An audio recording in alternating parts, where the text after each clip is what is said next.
నారాయణసమారంభాం శంకరాచార్యమధ్యమాం అస్మదాచార్యపర్యంతాం వందే గురుపరంపరాం. సిద్ధ గురు పరంపరకు ప్రణామాలు సమర్పిస్తూ ఉన్నాను. అరుణాం కరుణాతరంగితాక్షిం ధృతపాశాంకుశపుష్పబాణచాపాం అణిమాదిభిరావృతాం మయూఖైః అహమిత్యేవ విభావయే భవానీం.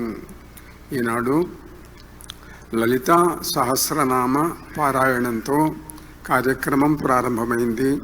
ఆ పరమేశ్వరిని స్మరిస్తూ ఉన్నాము.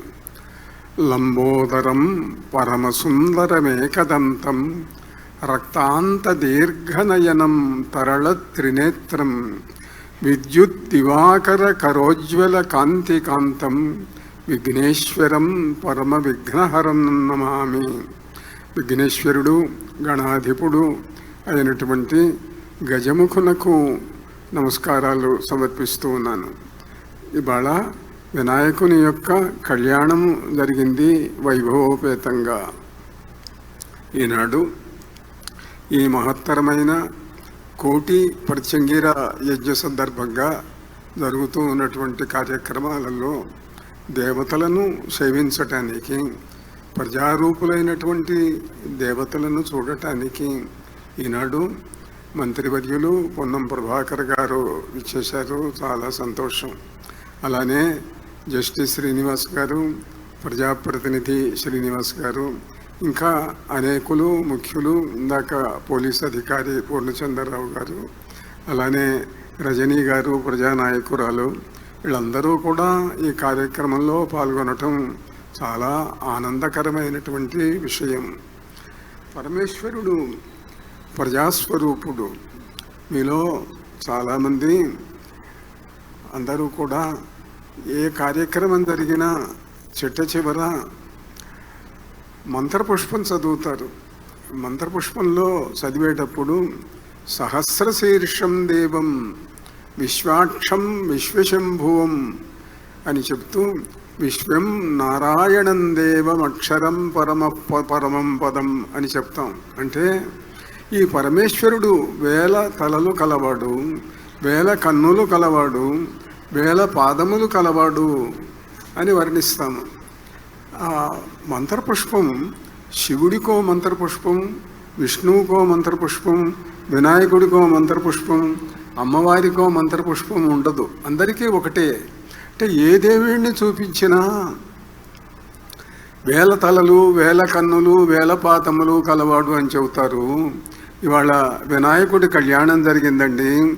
వినాయకుడికి ఒక్క ముఖమేమున్నది, తుండం ఉన్నది. మరి ఆయన వేల తలలు వేల పాదములు అని చెప్తారే, మంత్రపుష్పం చదువుతారు. చదివినప్పుడు ఇదే కదా అని అంటే అనంతమైనటువంటి విశ్వం పరమేశ్వరుడు.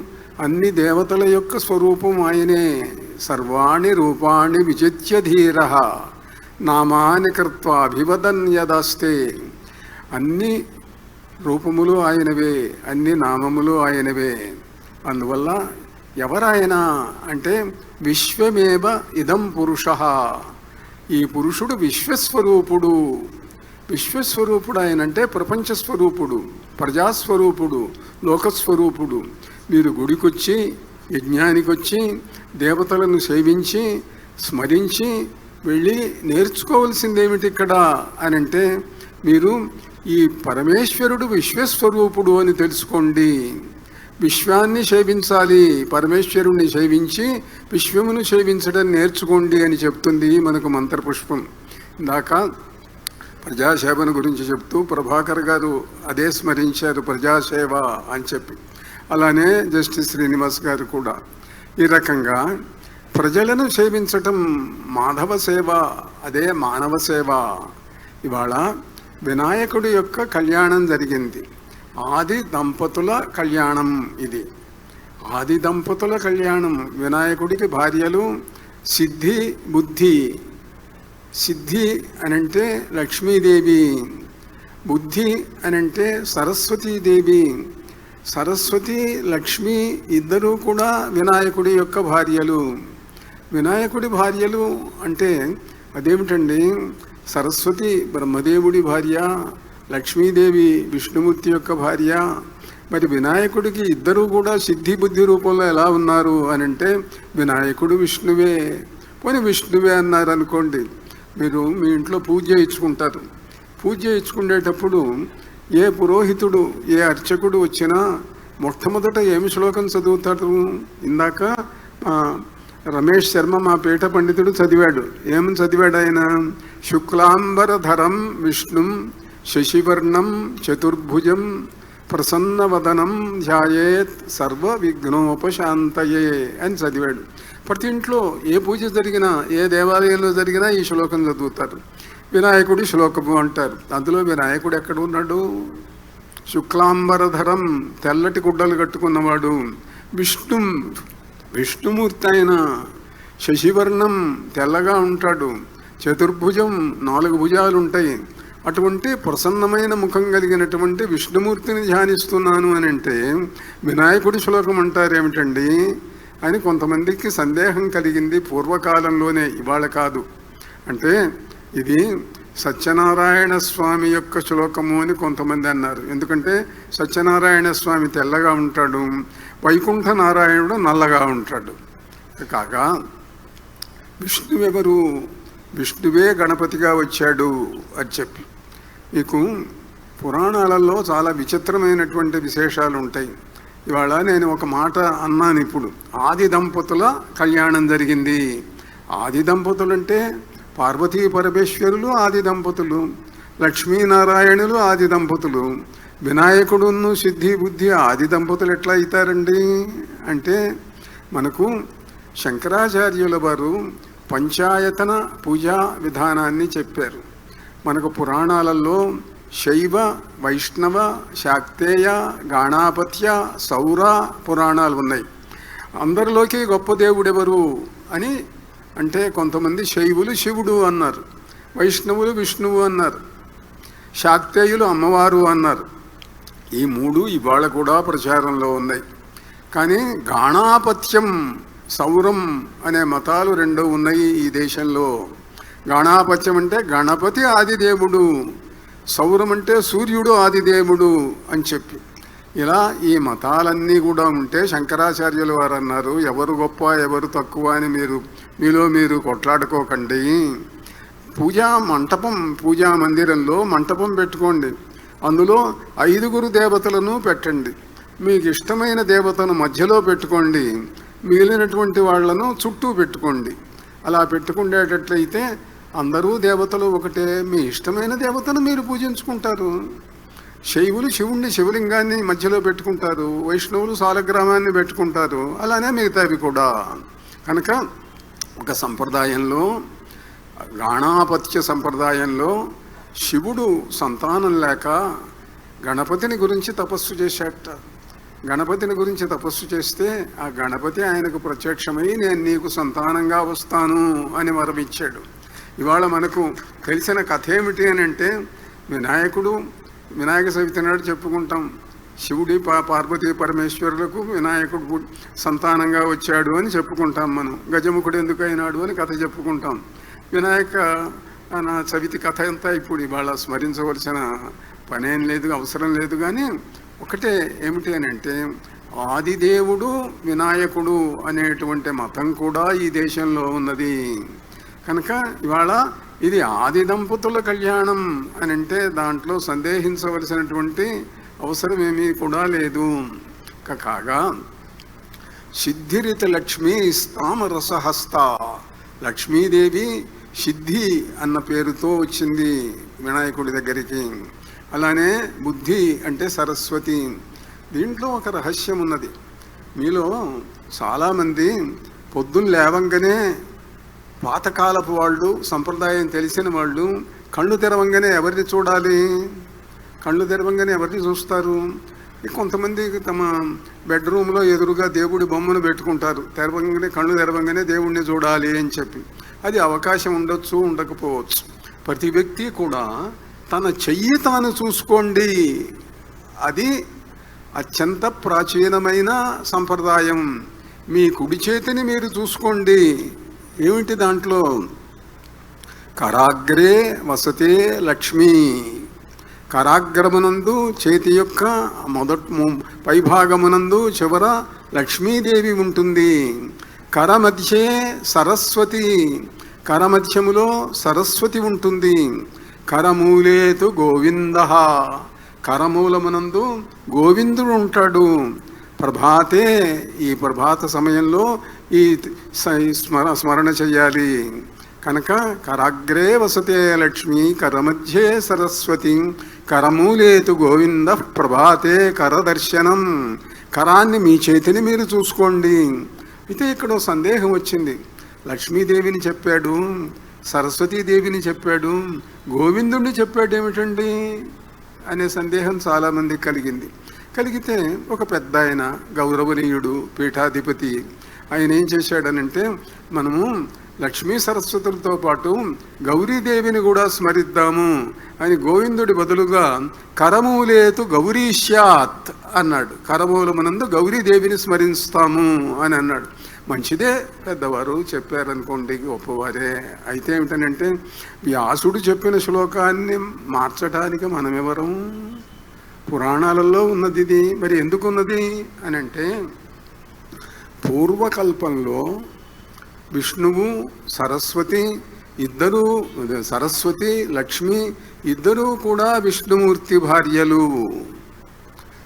బ్రహ్మ వైవర్త పురాణంలో ఉన్నటువంటి విశేషం. విష్ణుమూర్తికి గోవిందుడికి ఇద్దరు భార్యలు, అందువల్ల ఇద్దరు భార్యలతో కూడినటువంటి గోవిందుడిని స్మరిస్తున్నాము. మరి ఈ శ్లోకం ఎప్పుడు పుట్టింది? కొన్ని వేల సంవత్సరాల కింద పుట్టింది. అది పురాణాలలో ఉన్నది కనుక. అయితే మరి సరస్వతి విష్ణుమూర్తి భార్య అన్నారు కదా అండి. విష్ణుపత్నీం సరస్వతీం అన్నాడు సంస్కృతంలో దండి అనేటువంటి మహాకవి. మరి అప్పుడు బ్రహ్మదేవుడికి భార్య ఎవరు లేరా అండి? మరి సరస్వతి విష్ణుమూర్తి భార్య అయితే అంటే అప్పుడు బ్రహ్మదేవుడికి గాయత్రి భార్యగా ఉండేది. ఈ కల్పం వచ్చేసరికి ఇప్పుడు మనం సంకల్పం చెప్పుకునేటప్పుడు శ్వేతవరాహ కల్పము అని చెప్పుకుంటాం. ఈ శ్వేతవరాహ కల్పంలో బ్రహ్మదేవుడికి సరస్వతి భార్య అయింది. పూర్వకల్పంలో గాయత్రి భార్యగా ఉండేది. సరే, పురాణాలలో ఇవన్నీ చాలా విచిత్రములైనటువంటి కథలు ఎన్నో ఉన్నాయనుకోండి. గణపతిని గురించి ప్రత్యేకంగా ఒక ఉప పురాణం కూడా ఉంది. వ్యాసుడు చెప్పింది ముద్గల పురాణము అని చెప్పి. ఆ ముద్గల పురాణంలో వినాయకుడి యొక్క లీలలు, విశేషాలు, ఆయన చేసిన యుద్ధాలు, ఆయన యొక్క కళ్యాణ విశేషాలు ఇవన్నీ కూడా ముద్గల పురాణంలో మనకు కనిపిస్తాయి. అయితే ఈ మన సంప్రదాయంలో ఏమిటనంటే, ఏది తలపెట్టినా, ఏ పూజ చేసినా, ఎవరిని స్మరించినా ముందు వినాయకుణ్ణి గనక స్మరించకపోయేటట్లయితే ఏ పని కూడా కాదు. విఘ్నేశాయ నమో నమో భగవతే వేదండతుండాయ నిర్విఘ్న క్షేమకృతే నమోస్తు భవతే విశ్వప్రభో అని చెప్పి ఆ వినాయకుడిని స్మరించాలి. వినాయకుడిని స్మరించకపోవటం వల్లనే మనకు పురాణాలలో ఒక కథ ఉంది. రావణాసురుడు శివుణ్ణి ఆత్మలింగంగా తీసుకొని ఆయన తన హృదయంలో దాచుకుంటే శివుడు కైలాసంలో మాయమైపోయినట్ట. మాయమైపోతే అందరూ బాధపడుతూ ఉంటే అప్పుడు నారదుడు వెళ్ళి వినాయకుడి దగ్గరికి వెళ్ళారు. ఏమిటయ్యా నారద అంటే, చూశావా నారదుడు రావణాసురుడు ఎంత అహంకారంగా ఉన్నాడో, శివుణ్ణి పూజించి ఇంక చాలే అనుకున్నాడు, నీకు ఒక్క నమస్కారం కూడా చేయలేదు, శివుణ్ణి ఆత్మలింగంగా చేసుకొని వెళ్తున్నాడు ఆయన అంటే, ఎట్లా వెళ్తాడు నేను చూస్తాగా అన్నాడు వినాయకుడు. ఏదో చేశాడు, గందరగోళం జరిగింది అనుకోండి. మొత్తం మీద ఏమిటి అని అంటే, శివుడు ఆయన రావణాసురుడు నుండి ఆత్మలింగంగా ఉన్నటువంటి వాడు ఆయన బయటికి వచ్చి ఆ శివలింగం మనకు దక్షిణాపథంలో అది ప్రతిష్ఠితమైంది, శ్రీలంకకు వెళ్లకుండా. ఇలా వినాయకుడి యొక్క లీలలు, మహత్వాలు ఎన్నో ఎన్నో కనిపిస్తూ ఉన్నాయి. అటువంటి ఈ శుభ సందర్భంలో ఒక్క స్మరణ చెయ్యాలి. వినాయకుడి యొక్క నామాలు చదువుతాం మనం. సుముఖశ్చ ఏకదంతశ్చ కపిలో గజకర్ణకః లంబోదరశ్చ వికటో విఘ్నరాజో గణాధిపః ధూమకేతుర్గణాధ్యక్షః ఫాలచంద్రో గజాననః వక్రతుండ శూర్పకర్ణో హేరంబ స్కందపూర్వజః. ఇవి 16 నామాలు. షోడశైతాని నామాని యః పఠేత్ శృణుయాదపి విద్యారంభే వివాహే చ ప్రవేశే నిర్గమే తథా సంగ్రామే సర్వకార్యేషు విఘ్నస్తస్య న జాయతే. ఈ 16 నామాలు స్మరించేటట్లయితే అన్ని పనులు అవుతాయి, విఘ్నాలు పోతవి అని చెప్పి. నిజమే. అయితే దీంట్లో మంత్రశాస్త్రంలో దీని గురించిన ఒక ప్రత్యేక విషయం చెప్పారు. అది తెలుసుకోవటం మంచిది. అదేమిటనంటే ఈ 16 నామాలు రోజు పొద్దున్న లేవంగానే ఏదో ఒక సమయం చూసుకొని 21 సార్లు స్మరించి కనుక మీరు ఏ పని కోసం బయలుదేరి వెళ్ళినా ఆ పని అవుతుంది. 21 సార్లు ఈ 16 నామాలను సుముఖశ్చైకదంతశ్చ ఇది చదవండి అని చెప్పి. అయితే దీంట్లో కూడా ఒకటి ఉన్నది, నామములు ఉన్నాయి. ప్రతి నామము మంత్రమే. వినాయకుడి యొక్క మంత్రాలు ఎన్నో ఉన్నాయి. శక్తి గణపతి, సిద్ధి గణపతి, మహాగణపతి, లక్ష్మీ గణపతి, ఇట్లా ఎన్నో ఉన్నాయి. ఎన్ని ఉన్నప్పటికీ కూడా మూలమంత్రంలో మాత్రం గణపతి అని ఉంటుంది. అందువల్ల ఇవాళ మీరు అందరూ కూడాను ఒక చిన్న పని చెయ్యండి. ఒక్కసారి గణపతి సన్నిధిలో కళ్యాణం జరిగిన శుభవేళ ఆ గణపతిని మీరందరూ గనక ఒక్కసారి స్మరించేటట్లయితే ఆ స్మరణ వల్ల మీ అందరికీ గణపతి మంత్రాన్ని చేసేటువంటి అధికారం వస్తుంది. ప్రత్యేకంగా ఉపదేశం పొందవలసిన అవసరం లేకుండా ఇదే ఉపదేశంగా స్వీకరించవచ్చు. నేను చెప్తాను, మీరందరూ కూడా 3 సార్లు పలకండి. గం గణపతయే నమః, గం గణపతయే నమః, గం గణపతయే నమః. దీంట్లో ఉండే 2 భాగాలు. గం గణపతయే నమః, ఈ 2 విడివిడిగా కూడా చేసుకోవచ్చు. సమయం లేని వాళ్ళు, ఉచ్చరించడానికి ఆలస్యం అవుతుంది అనుకునేవాళ్ళు ఒక గమ్ అన్న దాన్ని కూడా స్మరించవచ్చు. గమ్ అంటే గణపతి, గణపతయే నమః. ఇలా వినాయకుడి యొక్క స్మరణ వల్ల మనకు అన్ని పనులు జరుగుతాయి, విఘ్నాలు తొలగిపోతాయి, సర్వ కార్య సిద్ధి కలుగుతుంది. అటువంటి గణపతి కళ్యాణం ఎంతో వైభవపేతంగా జరిగింది. ఇవాళ మీరందరికీ కూడా పరమేశ్వరుడి యొక్క పరమేశ్వరుడైన గణపతి ఆశీస్సులు మీ అందరికీ లభించునుగాక. శుభమస్తు. నారాయణ నారాయణ.